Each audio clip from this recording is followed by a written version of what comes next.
गुस्सा क्या है या ये क्यों आता है, इसको जानने से पहले हम जान लेते हैं कि गुस्सा किस हद तक हमें नुकसान पहुंचा सकता है। गुस्सा भी दो तरह का होता है। एक गुस्सा वो होता है जिसमें इंसान गुस्से में दूसरे व्यक्ति के सामने बोलता, चिंघाड़ता या कभी-कभी मार भी देता है। और दूसरा गुस्सा ऐसा होता है जिसमें इंसान बोलता नहीं लेकिन मन ही मन भूनता है या कुढ़ता भी है। दूसरा गुस्सा पहले गुस्से से भी ज़्यादा खतरनाक होता है। जब गुस्सा आता है तो स्ट्रेस हार्मोन निकलते हैं जो शरीर को बहुत नुकसान देते हैं।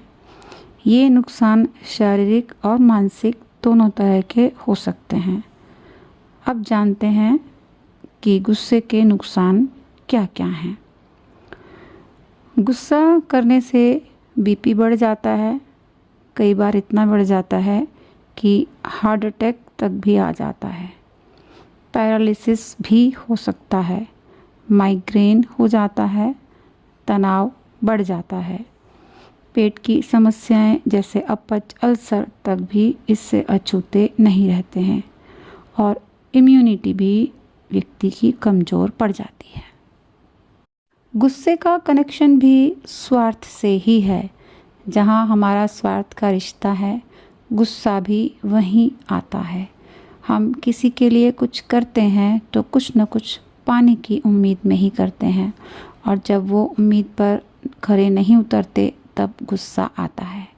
हमें ये मानना पड़ेगा कि वहाँ रिश्ता प्रेम का नहीं है।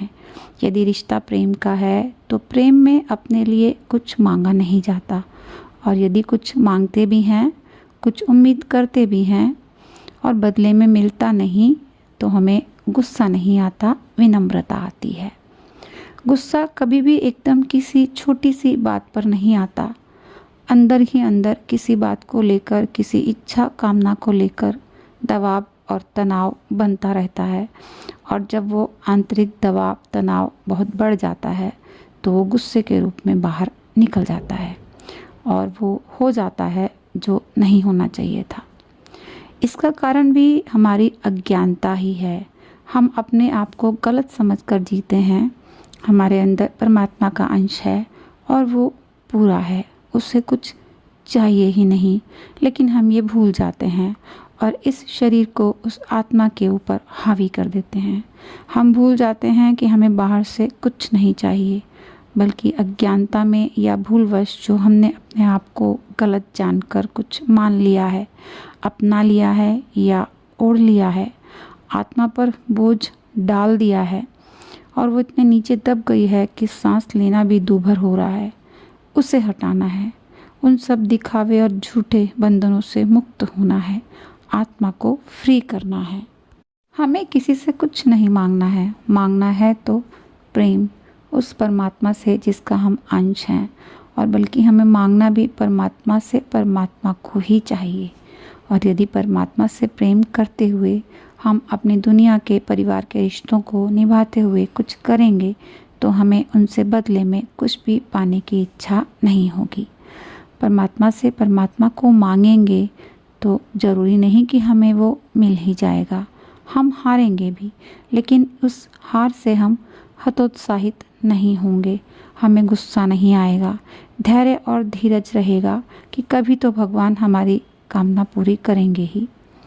हमें गुस्सा आता ही इसलिए है क्योंकि हम शरीर के रिश्तों को ज़्यादा प्राथमिकता देते हैं, जबकि ये दिखावे के हैं। ये संसार एक खेल का मैदान है। खेल को खेल की तरह जी भर कर खेलना चाहिए, ये सोचकर नहीं कि सफलता ही मिलेगी। जो खेल जीतने की नीयत से ही खेला जाता है और जीत नहीं हार मिलती है तो वो गुस्से के रूप में सबको दिखाई देती है। हमें तो बस प्रेम करना सीखना है। प्रेम उस परम से, तो फिर ये छोटी छोटी मांगें कोई महत्व ही नहीं रखती हैं। कोई दूसरा इस बात को समझे या ना समझे, यदि हम सच्चाई जान गए हैं तो दूसरे से उम्मीद करना बंद कर देंगे और यदि दूसरा व्यक्ति गुस्से में कुछ बोल भी रहा है तो उसे अज्ञानी समझकर माफ़ कर देंगे, उसे झूठ मानेंगे, उसे सच मानकर दिल से नहीं लगाएंगे। तो जो गुस्सा पीने के कारण अंदर ही अंदर दुखी होते हैं और शरीर को बीमारी का घर बना लेते हैं, वो अब नहीं होगा। अब हम दूसरे की हरकत पर गुस्सा नहीं करेंगे, बल्कि मन ही मन मुस्कुराएंगे दूसरे की अज्ञानता पर। कृष्ण या भगवान या आत्मा के दर्शन सबको नहीं होते।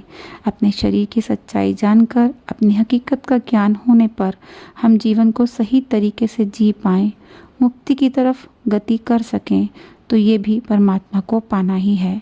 फिर कुछ और छोटी चीज़ें पाने के लिए हम दुखी नहीं होंगे। हम कहते तो हैं, प्रभु तेरा तुझको अर्पण, क्या लागे मेरा। जब हमारा कुछ है ही नहीं तो कुछ न कुछ मिलने पर, कुछ ना मिलने पर काहे का दुख, और कुछ मिलने पर काहे का सुख। हम कहते ही हैं लेकिन जीवन में उसे जीते नहीं हैं। परिवार में बच्चे हैं, हमें उन्हें भी सही राह दिखानी चाहिए, उन्हें अच्छे संस्कार देने चाहिए, जीवन में एक ऊंचा एम बनाना चाहिए।